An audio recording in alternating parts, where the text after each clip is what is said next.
So we're going to begin today's class with a question, and I challenge some of you in the chat to try to guess how many calories are in this breakfast sandwich. And again, just trying to see where everyone's at. Somebody actually hit the nail right on the head. So, uh, Scott, I don't know if you Googled it or what, but congratulations. 460 calories is correct. And what I'm doing with this information here, why I'm sharing this information is all about today's topic. So this is the final section of the Nourished Life curriculum where we talk about dining out. And for those of you that like to go out to eat, you can know that making healthier selections is pretty intimidating and pretty challenging because there's not many options available. So what we're going to do today or look at some things that you can do to make some slight improvements to what you're selecting when you're dining out. And also to just understand that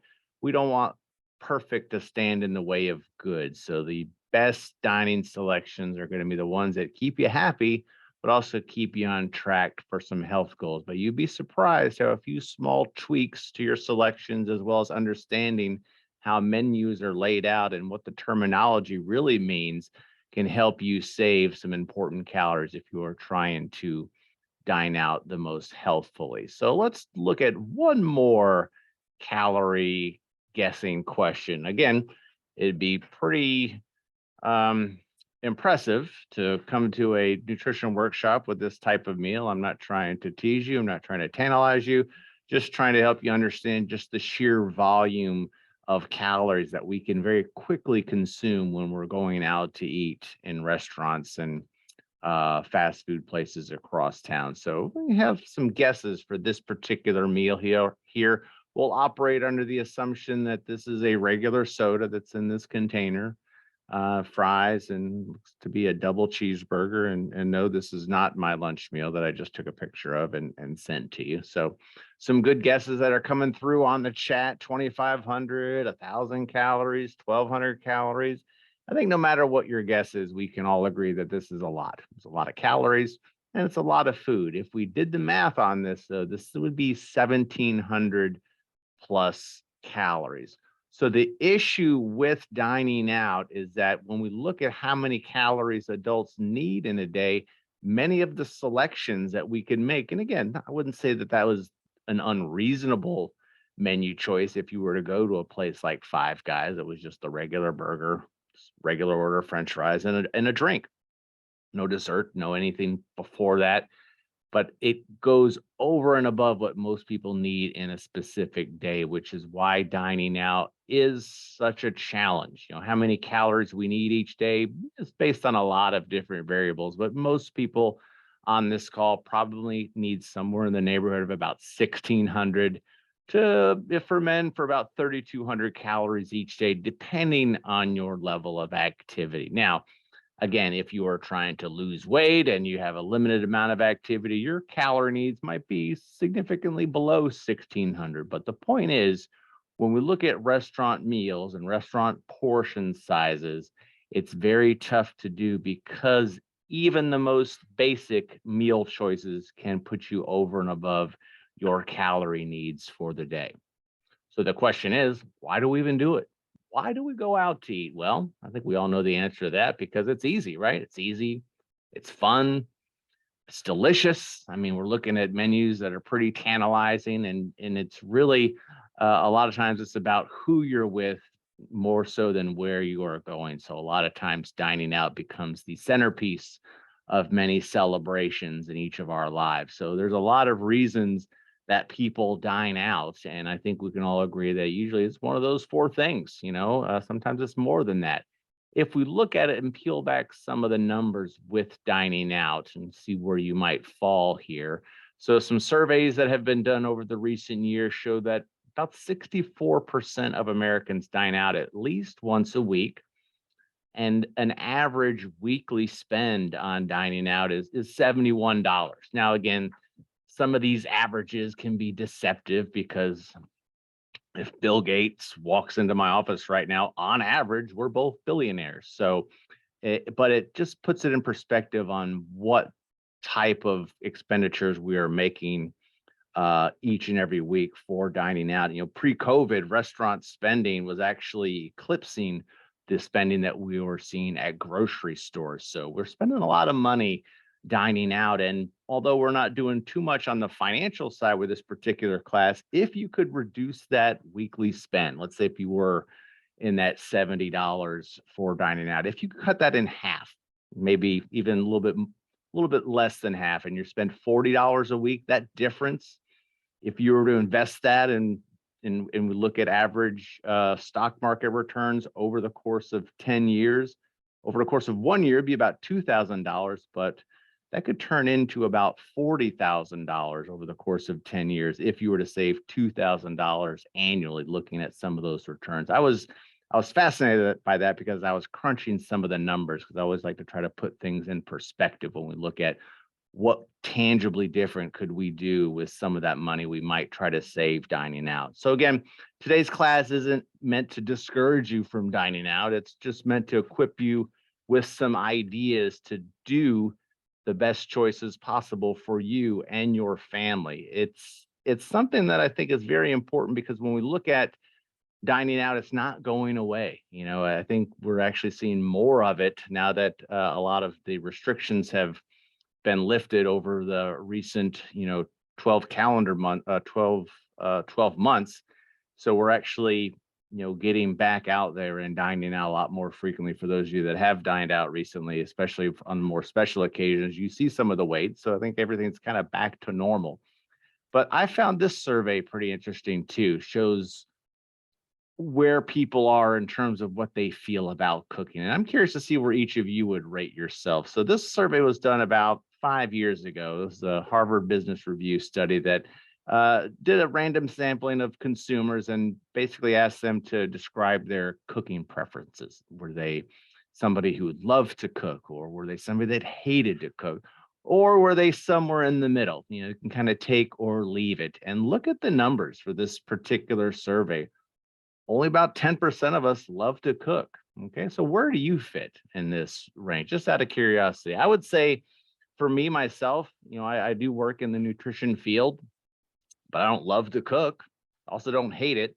So I'm probably somewhere in the middle there when we look at where I might rank. And I'm just curious to see where each of you might fit in this, because the more you hate to do something, the less likely you're going to do it. So if dining out regularly is going to be a common theme in your household, it's important to try to embrace some strategies that can help you make the most healthy choice possible. And like I said from the outset, it's not easy. I mean, it's a lot of information out there when we talk about dining out. When we look at some of the information that is about portion sizes, they're much bigger. We don't know much about how the food is prepared. We don't know much about the ingredients. Very tempting. We want to try to finish everything that's put in front of us. And the research shows that the more food that is put in front of you, the more you're going to eat, even if you're physiologically not hungry anymore. We're enticed by the menu titles and the descriptions, and then there's desserts. So lots of challenges there. So lots of ways that we can try to pick and choose what might be the best solution for us when we look at trying to dine out healthfully. I've narrowed it down to essentially 6 key strategies for dining out. And we're going to go over each of these in a little bit more detail, but try to put it all on one screen here for you. The first thing I always try to stress for people is plan ahead. If you know the restaurant that you're going to, look ahead and see if you can find the menu online. Review the menu, look at what some of the options might be. If it's a larger restaurant type of chain, you're going to typically see nutrition information available too, so you know ahead of time what might be the best selection for you. You also need to be able to navigate some of those social cues, the people around you, the environment that you're in. How can you navigate that the best for you, so you can see how that might be influencing the selections you're making on that restaurant menu? When you're looking at that menu, another very important thing, and this is something that you've learned already through this class, is trying to apply the same nutrition principles. Try to select foods that are nutrient rich. So we're looking at building meals around fruits and vegetables and whole grains and leaner cuts of meat. It's really about trying to make healthful food selections the focus of your restaurant meal and not really about what to avoid. So try to, frame it positively. It's not about avoiding the French fries. It's more about selecting the baked potato with some vegetable toppings and maybe a little bit of cheese for flavor. But again, really trying to push more nutrient rich foods in front of you, which can in turn displace the things that are less nutritious.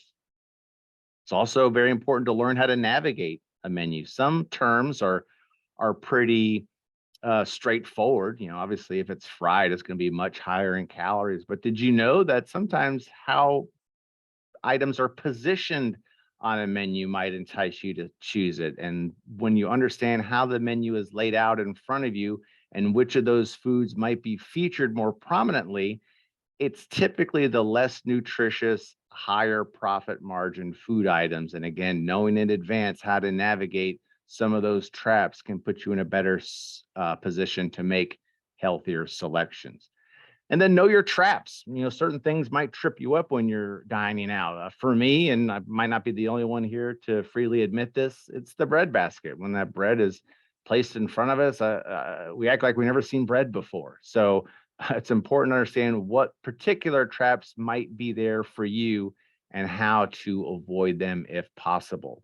Dining out while you're hungry or over consuming alcohol, some of those things can really derail some of our best intentions when we're trying to dine out healthfully. And then lastly, and most importantly, again, we're dining out for fun and we're dining out to celebrate. Try to enjoy that food. Try not to rush through your meal. The food that we eat is meant to be enjoyed. It's not just about a means to an end. So learning to look at the food and smell it and savor it and put your fork down in between bites and really enjoy what's being placed in front of you can really elevate the importance of that meal and put you in a better position where you're also more satisfied from that meal selection. So let's dig a little bit deeper into each of those key strategies. And again, if you have a question, go ahead and post it in the chat, and it might be beneficial for other people to hear it too. So we'll try to answer it as we go. So first things first, as I said before, if you're able to go online and look at the menu and analyze the choices and find those calorie counts, you might be able to have an easier time once you arrive knowing that, okay, well, I know already this selection is a little bit higher in salt or a little bit higher in added sugar. So maybe these other choices would be a better fit for me. And then try to look for places, if you're in charge of making the selection, that has a wider range of leaner options. Certain restaurants tend to cater to healthier food selections versus other restaurants. So try to seek places that are going to put you in a better position to succeed over another one. And then look at the reviews. I think this is important. Sometimes you look at reviews and it's basically people that go on there are usually chronicling their worst dining experience. But what I really look for as I pare back some of these reviews for these sit down restaurants is, are they accommodating? If we look at a menu and say, you know what, I like this particular item, but I don't want it fried, or I want to know if I can substitute a salad for something else without any additional charge. This review process helps you understand a little bit more about the restaurant and if they're very helpful. Is the service timely?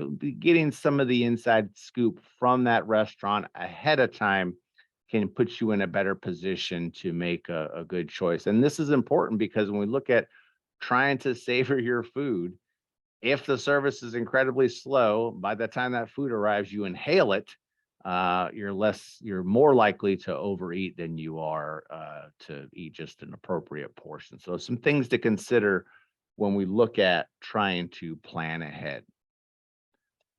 The other thing, when we look at dining out strategies, and this is more about who you're with than where you are going, but really understanding some of the social cues that influence what you're about to eat. There are positive ones. You could be dining out with other people trying to achieve healthier eating goals, or you could be at a restaurant that offers primarily healthier or lighter food options, or it could be negative. You could be finding yourself around people that are eating the triple cheeseburgers and offering unsolicited complaints or feedback about what you are or are not eating.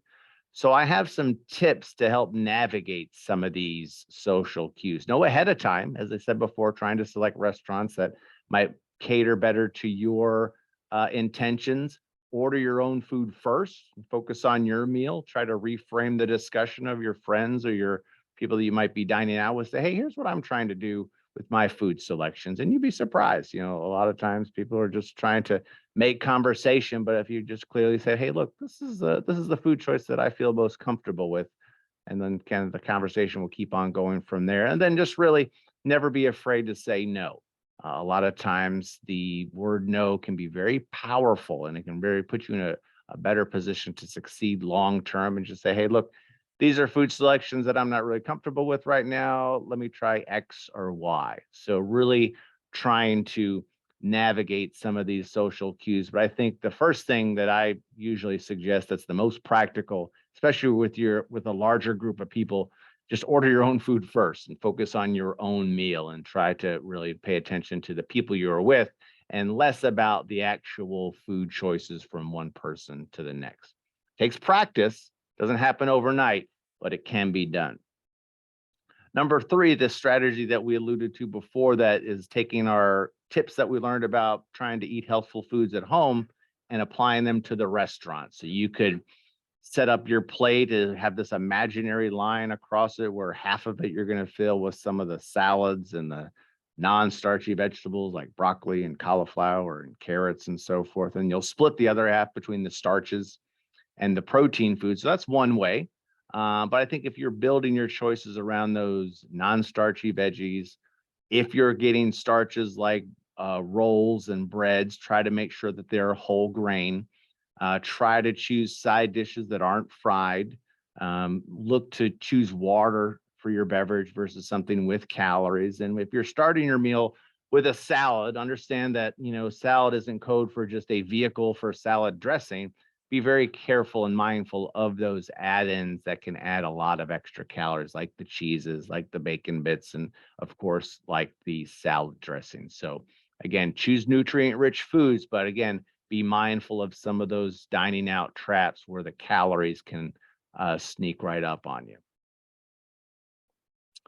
And number four, we look at becoming menu savvy. So I did a little screenshot of a menu more just as an illustration. I'm not expecting each of you to be able to navigate that 8-point font there, but there are universal terms to look at to limit and universal terms that are probably going to be lower in calories. So of course, if it's batter fried or breaded or buttered or cheesy, creamed, crispy, loaded, melted, all you can eat, captain's platter, all of these things that equate to larger sizes or additives that have lots of extra calories, you have to be very careful with those selections. And I think if I'm trying to dine out, and again, the healthy choice is a relative term. Really, when you're dining out, you're just trying to choose the best choice for you where you are at based on what's available. So it doesn't mean that's going to be the cornerstone of your healthy meal selections on a daily basis, but it's the best choice for you at that given point in time. And if we apply that,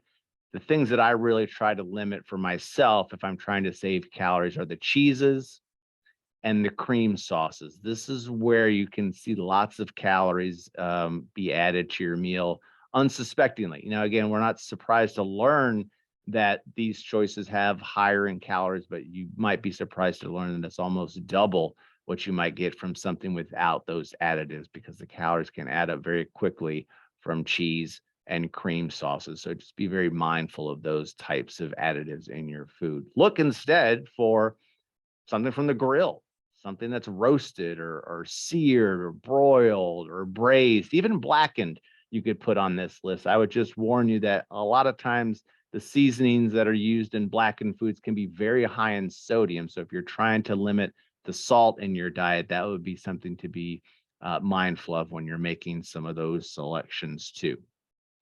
If we look further into the menu, as I said before, trying to choose whole wheat over regular food items. Know that whole grain doesn't really mean anything.